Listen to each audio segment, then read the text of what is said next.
Être journaliste, ce n'est pas seulement raconter ce qui se passe. C'est être exposé en permanence à ce que les autres préfèrent ignorer. Des faits bruts, des contradictions, des vérités incomplètes.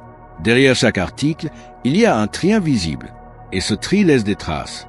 Le journaliste apprend très tôt que tout ne peut pas être dit. Pas parce que l'information manque, mais parce que le contexte l'impose. Il y a des silences stratégiques, des délais, des angles choisis. Informer, c'est aussi renoncer. Et ce renoncement pèse. Plus on avance dans ce métier, plus on comprend que la vérité est fragile. Elle dépend des sources, des intérêts, des pressions. Un mot peut changer une perception. Une phrase peut déclencher une tempête. Cette responsabilité ne quitte jamais vraiment l'esprit. Le rythme est constant, rarement maîtrisé. Les journées commencent sans savoir comment elles finiront. Une information peut tomber à tout moment. Et avec elle, l'urgence. L'urgence devient une habitude. Le journaliste vit souvent avec une tension discrète. Pas spectaculaire, mais persistante. La peur de se tromper. La peur d'être instrumentalisé. La peur de manquer quelque chose d'essentiel. À force de couvrir les crises, les conflits, les scandales, une distance s'installe. Une distance nécessaire pour continuer.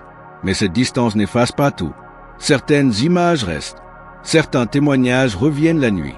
Il y a aussi la pression de la rapidité. Informer vite, avant les autres. Mais vite ne veut pas dire bien. Chaque seconde compte, chaque erreur coûte. Cette contradiction use. Le journaliste est souvent jugé.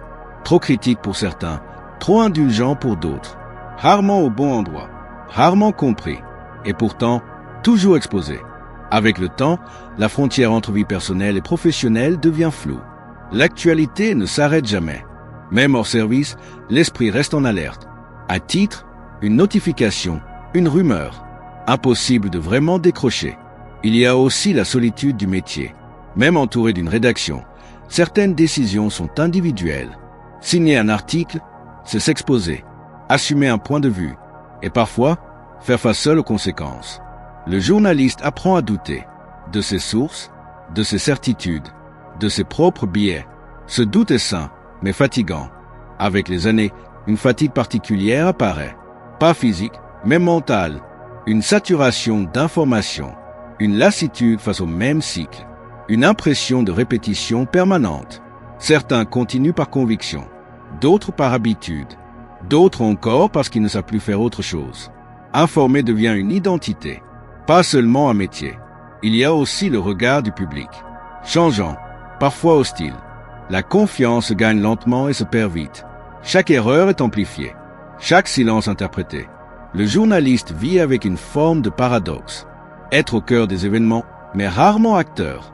Voir l'histoire s'écrire, sans pouvoir l'influencer directement. Observer sans intervenir. Cette position est lourde à porter. À force d'analyser le monde, certains perdent une part de naïveté. L'innocence disparaît. Les mécanismes deviennent visibles. Et le monde paraît plus complexe, plus dur, moins simple qu'avant. Pourtant, malgré tout, beaucoup continuent. Parce que raconter reste essentiel. Parce que témoigner a du sens. Même quand la reconnaissance manque. Même quand la fatigue s'accumule. Être journaliste, ce n'est pas chercher la vérité absolue. C'est essayer de s'en approcher honnêtement, avec des limites, avec des contraintes, avec une responsabilité constante. Ce métier laisse quelque chose, une manière différente de regarder le monde, une vigilance permanente, un rapport particulier à l'information et un poids invisible, difficile à expliquer. Le journaliste ne quitte jamais vraiment son rôle. Même quand l'écran s'éteint, même quand l'article est publié. Ce qu'il sait, il le porte. Et cela change tout.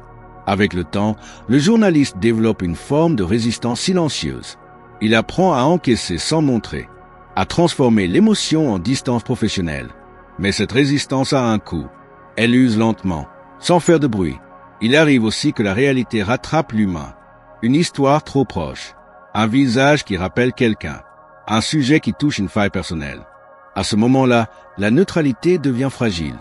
Le journaliste sait que tout le monde n'entendra pas son message, que certains refuseront les faits, que d'autres déformeront ses mots. Il publie quand même, parce que renoncer serait plus lourd encore. Dans ce métier, la reconnaissance est rare et souvent tardive. Un article disparaît vite dans le flux constant de l'actualité. Le lendemain, tout recommence. Une nouvelle histoire, une nouvelle pression. Un cycle s'impose réel. Et malgré tout, le journaliste continue d'écrire. Non par héroïsme, mais par nécessité intérieure. Parce que donner du sens au chaos reste une forme de survie. Parce que témoigner, même imparfaitement, a encore une valeur. Et parce que le silence serait plus difficile à porter que le poids des mots. Avec les années, certains journalistes ressentent un décalage grandissant avec le monde extérieur. Ils savent trop de choses, trop tôt. Les conversations ordinaires deviennent superficielles. L'actualité est toujours en arrière-plan. Et l'esprit ne se repose jamais complètement. Il y a aussi la peur de devenir insensible. À force de couvrir la douleur des autres, l'émotion s'émousse. Non par indifférence, mais par protection. Cette carapace est nécessaire pour continuer, mais elle éloigne parfois de soi-même. Le journaliste apprend à mesurer ses mots en permanence. Un terme peut être interprété, détourné, amplifié. Chaque phrase est pesée. Cette vigilance constante fatigue. Mais relâcher l'attention n'est jamais une option. Parfois, le doute s'installe profondément. À quoi bon informer si personne n'écoute vraiment? Si les faits sont rejetés au profit des opinions? Cette question traverse de nombreuses rédactions. Et chacun y répond à sa manière. Malgré ces interrogations, beaucoup choisissent de rester. Parce que raconter le réel demeure essentiel. Parce que quelqu'un doit continuer à observer, vérifier, expliquer. Même dans le bruit, même dans le doute. Même lorsque la vérité dérange.